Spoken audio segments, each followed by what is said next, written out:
What is going on right now? And are we about to witness the King of Curses get dethroned?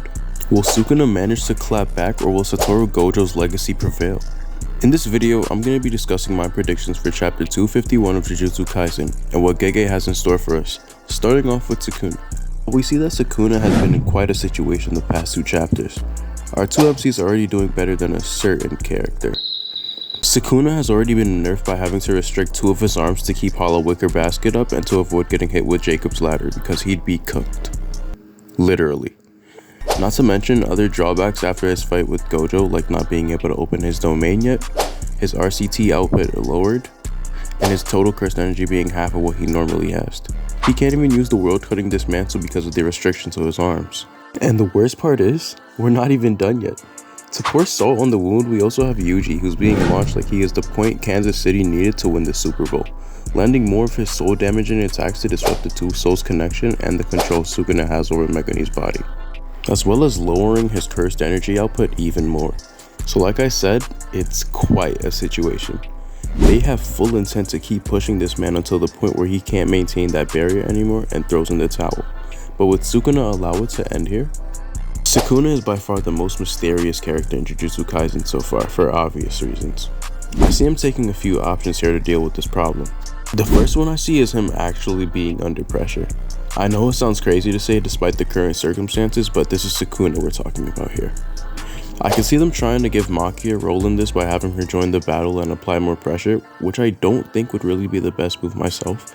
She may be more of a backup in case Itadori fails to land enough blows to separate the souls between Sukuna and Megumi. Honestly, her role in this battle is still kind of a mystery.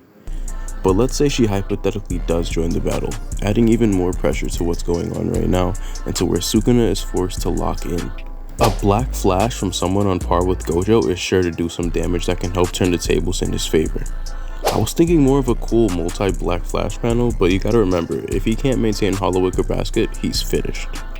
The second way I see Sukuna getting out of this is by using the black blocks. The last time we've seen Sukuna use this was in Shibuya, and we don't know why we haven't seen him use it yet, so all we've gained from that was speculation. Is Flame Arrow the only technique within the box? What are the functions? What more can it do? We might just find out very soon. After Yuta Okkotsu mentioning they cheated to reach the level where they are right now and getting hit with his own cleave, like, look at bro's face. He is not happy about this. I'd say it's pretty fair for him to use a little cheat of his own. Game is game. And whatever the case may be, I don't think a single person in this series wants to know what's in that box. So for the sake of our MCs, let's hope it ain't what we think it is. Speaking of our main character, let's move on to him. Wait, not this one, the other main character. I'm going to be using predictions solely for Yuta here because he has a lot more on the table right now than Yuji.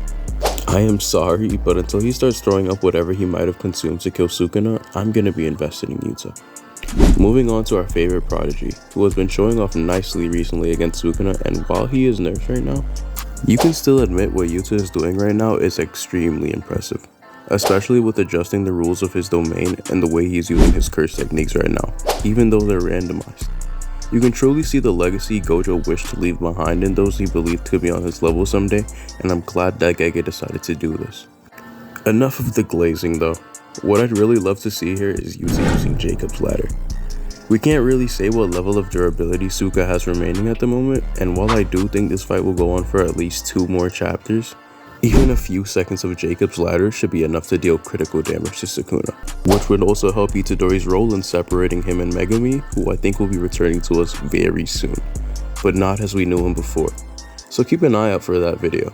But if you guys enjoyed, leave a like, subscribe, and I'll see you in the next one.